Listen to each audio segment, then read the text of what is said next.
नमस्कार विद्यार्थियों, आज हम भारत देश के मेघालय राज्य की एक ऐसी ही समृद्ध जनजाति गारो के बारे में कक्षा 7 की पाठ्यपुस्तक दूरवा के पाठ 6 गारो के माध्यम से चर्चा करेंगे और एक रोचक कहानी के माध्यम से इस जनजाति के बारे में जानने का प्रयास भी करेंगे।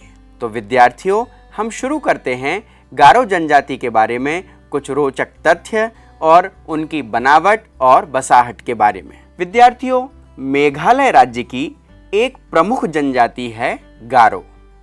गारो लोग स्वभाव से ही शांतिप्रिय, परिश्रमी और प्रकृति को प्यार करने वाले होते हैं। इसी गारो समाज के दो महापुरुषों के नाम हैं, जापा जलिनपा और सुकपा बुंगीपा। गारो समाज इन दो महापुरुषों को बड़ी श्रद्धा से याद करता है। गारो लोग मेघालय में कैसे बस गए, इसके बारे में एक कहानी प्रचलित है। कहा जाता है कि हजारों साल पहले गारो लोगों के पूर्वज चीन और तिब्बत की ओर सुदूर घाटियों में इधर उधर भटकते रहते थे। जहां खाने पीने का साधन मिल जाता वहां रुक जाते। जब भोजन की कठिनाई होती तो नए स्थानों की खोज में निकल पड़ते। यह खाना बदोश जीवन कब तक चलता रहा होगा, कुछ सही नहीं कहा जा सकता। भोजन की तलाश में भटकने के अतिरिक्त गारो लोगों को विषम मौसम और जंगली जानवरों का भी सामना करना पड़ता था। इस कारण गारो लोग बहुत परेशान होते थे। उन्हीं दिनों गारो समाज में जापा जलिनपा और सुकपा बुंगीपा का जन्म हुआ था। इन दो महापुरुषों ने अपने लोगों की परेशानियों को देखा और समझा। दोनों ने गारो लोगों को उस विषम परिस्थिति से निकालकर कहीं अच्छे स्थान पर ले जाने का फैसला किया। दोनों महापुरुषों ने गारो लोगों को एकत्रित किया। उन्होंने बताया कि वे उन्हें एक सुंदर स्थान पर ले जाएंगे। गारो लोग उनका बहुत सम्मान करते थे। सभी लोगों ने उनकी बात मान ली। कहा जाता है कि जलिनपा और बुंगीपा इतने निडर थे, इतने प्रभावशाली व्यक्ति थे कि जंगलों के खूंखार जानवर भी उनकी आहट या आवाज सुनकर भागने लगते थे। वे भयंकर तूफानों में भी सही मार्ग और दिशा का पता लगा लेते थे। रात में भी उन्हें अपने साथियों का मार्गदर्शन करने में कभी परेशानी नहीं थी। अपने सहज बोध और विवेक द्वारा वे आने वाले संकट का पूर्वानुमान कर लेते और अपने साथियों को मुसीबत से बचा लेते। इस तरह सारे गारो एक साथ हिमालय की तराई को पार करते हुए ब्रह्मपुत्र नदी घाटी की ओर बढ़े। वे अपनी संपत्ति, घोड़े, जानवर आदि अपने साथ लेकर चल रहे थे। कभी कभी महीनों तक चलते रहते और कहीं कहीं वर्षों ठहर जाते। कई वर्षों की कठिन यात्रा के बाद गारो लोग असम के मैदानी जंगलों में आ पहुंचे। कहा जाता है कि उनका पहला पड़ाव कुछ विहार के वनों में हुआ। कुछ विहार पर उन दिनों असम के राजा का अधिकार था। उसने गारो लोगों को आगे बढ़ने से रोक दिया। गारो लोग प्रारंभ से ही शांति प्रिय रहे हैं। उन्होंने लड़ाई का रास्ता नहीं अपनाया। जलिनपा और बुंगीपा ने असम के राजा से बातचीत करके उन्हें समझाया। असम का राजा उन्हें मार्ग देने के लिए सहमत हो गया। उसका विवाह एक गारो सुंदरी से करा दिया गया। इस तरह वातावरण मित्रतापूर्ण हो गया। कुछ विद्वानों का अनुमान है कि यह घटना लगभग प्रथम सदी ईसा पूर्व की है। आज कुछ विहार इलाका पश्चिम बंगाल राज्य में पड़ता है। कहा जाता है कि गारो समाज के कुछ लोग कुछ विहार क्षेत्र में बस गए थे। आज भी कुछ विहार क्षेत्र में तथा आसपास के कई स्थानों में गारो समाज के लोग रहते हैं।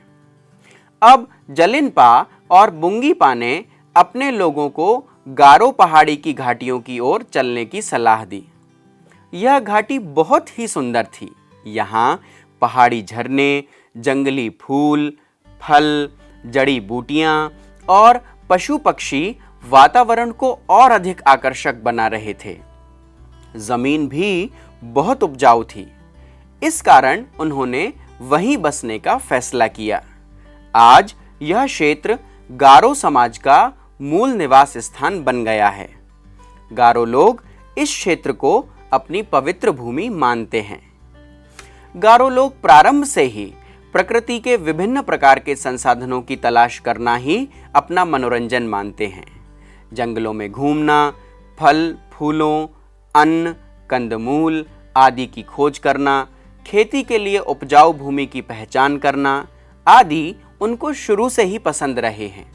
आज भी गारो लोगों ने अपने पारंपरिक हुनर को कायम रखा हुआ है।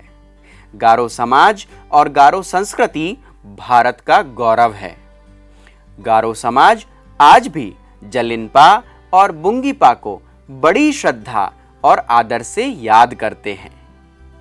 तो विद्यार्थियों, इस तरह से हमने इस पाठ को पढ़ा और गारो जनजाति के समृद्धशाली इतिहास के बारे में जाना। आइए अब बढ़ते हैं इस पाठ के अभ्यास की तरफ, जिसमें पहला है कुछ शब्दों के अर्थों को समझना, जिनमें पहला शब्द है स्वभाव। स्वभाव का अर्थ होता है व्यवहार। दूसरा शब्द है सुदूर। सुदूर का अर्थ है बहुत दूर। विषम, विषम का अर्थ है कठिन। अगला शब्द आता है प्रोत्साहित करना। जिस तरह जलिनपा और बुंगीपा अपने लोगों को सदैव आगे बढ़ने के लिए प्रोत्साहित करते थे। प्रोत्साहित करने का अर्थ है बढ़ावा देना। सहमत का अर्थ है राजी होना और अनुमान का अर्थ है अंदाजा। पारंपरिक शब्द का अर्थ होता है बहुत समय से चला आ रहा। अगला शब्द आता है प्रचलित। प्रचलित का अर्थ होता है जो व्यवहार में हो या जो चलन में हो। अगला शब्द है कायम। कायम का अर्थ है स्थायी। अगला शब्द है पड़ाव। पड़ाव का अर्थ होता है मुकाम या यात्रियों के रात भर या कुछ समय के लिए ठहरने का स्थान। अगला और आखिरी शब्द आता है हुनर। हुनर का अर्थ होता है कारीगरी या कौशल। विद्यार्थियों, अब हम अभ्यास के अगले चरण की ओर बढ़ते हैं, जहां हमें कुछ शब्दों को पढ़ना है और उन्हें समझने का प्रयास करना है। जैसे पहला शब्द आता है जन और जन के साथ लगा है जाति, तो इस शब्द का अर्थ हुआ जन जाति। शांति और शांति के साथ हमने शब्द उपयोग किया है प्रिय, तो यह शब्द मिलकर बना शांति प्रिय। महा और पुरुष, इन दो शब्दों से मिलकर जो शब्द बनता है वो शब्द है महापुरुष। मित्रता और पूर्ण, इन दो शब्दों से मिलकर जो शब्द बनता है वो है मित्रता पूर्ण। विद्यार्थियों, इस अभ्यास के माध्यम से हमने ये जाना कि जब दो भिन्न भिन्न अर्थ रखने वाले शब्दों को हम मिलाते हैं तो हमें एक नया शब्द प्राप्त होता है जिसका अर्थ कुछ और होता है। आप भी इसी तरह से दो अलग अलग शब्दों को जोड़कर एक नया शब्द बनाने का प्रयास कीजिए। विद्यार्थियों, अब हम बढ़ते हैं अपने अगले अभ्यास की तरफ। इस पाठ को पढ़ने के बाद कुछ प्रश्न हमारे मन में भी उठते हैं और इस अभ्यास में भी कुछ प्रश्न आते हैं। उन प्रश्नों में से पहला प्रश्न है कि पाठ के आधार पर गारो जनजाति के बारे में कुछ पंक्तियां लिखो। तो विद्यार्थियों, हमने ये पूरा पाठ ही गारो जनजाति के विषय में पढ़ा है। अब इस प्रश्न का उत्तर देना हमारे लिए बहुत आसान है। तो इस प्रश्न का उत्तर हम ऐसे भी दे सकते हैं कि गारो लोग मेघालय में निवास करने वाली मुख्य जनजाति के लोग हैं। मेघालय में स्थित गारो पहाड़ी को ये अपना मूल स्थान मानते हैं। इस समाज के लोग स्वभाव से ही शांति प्रिय होते हैं, जैसा कि हमने पाठ में भी पढ़ा। परिश्रमी होने के साथ साथ गारो जनजाति के लोग प्रकृति के प्रति बहुत ही श्रद्धा का भाव रखते हैं। जापा जलिनपा और सुकपा बुंगीपा को अपना आदर्श मानकर उनका आदर करते हैं। गारो समाज और उनकी संस्कृति भारत का विशेष गौरव है। विद्यार्थियों, अब अगला प्रश्न आता है कि गारो लोग एक स्थान पर क्यों बस जाना चाहते थे। विद्यार्थियों, पाठ में एक प्रचलित कहानी में बताया गया है कि गारो लोग हजारों साल पहले खाना बदोशी का जीवन जी रहे थे। उन्हें भोजन और पानी की व्यवस्था के लिए जगह जगह भटकना पड़ता था। जंगल जंगल भटकने के कारण गारो समाज के लोगों को मौसम की विपरीत परिस्थितियों का सामना करना पड़ता था और जंगली जानवरों के कारण इनके जनधन की हानि भी होती थी। इन सभी परेशानियों से बचने के लिए गारो समाज ने जापा जलिनपा और सुकपा बुंगीपा के नेतृत्व में ऐसे स्थान पर बसने का सोचा जहां कल-कल झरने बहते हों, उपजाऊ जमीन हो और जहां अन्न पैदा किया जा सके, साथ ही साथ उपचार के लिए जड़ी बूटी भी मिल जाए। यही कारण है कि इन्होंने गारो पहाड़ी में आकर स्थायी रूप से बसने का फैसला किया। विद्यार्थियों, अब अगला प्रश्न आता है कि जापा जलिनपा और सुकपा बुंगीपा का नाम इतना आदर के साथ क्यों लिया जाता है। विद्यार्थियों, इस पाठ के माध्यम से हमने जापा जलिनपा और सुकपा बुंगीपा की बुद्धिमत्ता और उनके निडरता, उनके साहस के बारे में पढ़ा। गारो समाज में जापा जलिनपा और सुकपा बुंगीपा का जन्म हुआ था। इन दो महापुरुषों ने अपने लोगों की परेशानियों को दूर करने के लिए बहुत मेहनत की। उन्होंने समाज की मुश्किलों को पहचाना, समझा और लोगों को संगठित कर विषम परिस्थितियों से निकालकर एक अच्छे स्थान पर ले जाकर बसाया।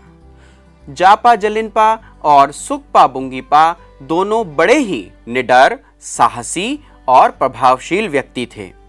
दोनों को जंगली जानवरों का भी भय नहीं था। साथ ही वह जंगलों के चप्पे चप्पे से वाकिफ थे। रात के अंधेरे में भी लोगों का सही और सटीक मार्गदर्शन करने में वो सक्षम थे। इसीलिए गारो समाज के लोग जापा जलिनपा और सुकपा बुंगीपा को बहुत ही आदर देते हैं। विद्यार्थियों, अब हम अभ्यास के अगले चरण की ओर बढ़ते हैं। यह पाठ एक लोक कथा पर आधारित है। अगर तुमने भी कभी कोई लोक कथा सुनी है तो लोक कथा और सामान्य कहानी के बारे में अपनी कक्षा में चर्चा करो। स्थानीय स्तर पर किसी जन समुदाय में प्रचलित किस्से या कोई प्रेरणादायक प्रसंग या घटना को लोक कथा कहा जा सकता है। लोक कथाएं पीढ़ी दर पीढ़ी हमारे बीच में बनी रहती हैं और इनसे हमें कई सामाजिक परंपराओं की जानकारी मिलती है और इनसे हमें कई सामाजिक परंपराओं के बारे में पता भी चलता है। और अगर कहानी की बात करें तो कहानी पारंपरिक भी हो सकती है और तुरंत भी बनाई जा सकती है। मान लीजिए आपने अपने मन में कोई कल्पना की, कुछ सोचा और उसे कहानी के रूप में किसी को सुना दिया, तो कहानी में किसी व्यक्ति की कल्पनाएं भी हो सकती हैं। कहानियां सरल, रोचक, प्रेरणादायक कई प्रकार की हो सकती हैं, जैसे दादी नानी की कहानी। तो विद्यार्थियों, इस तरह से हमने लोक कथा और कहानी के अंतर के बारे में जाना। तो विद्यार्थियों, हम बढ़ते हैं अभ्यास के अगले चरण की ओर।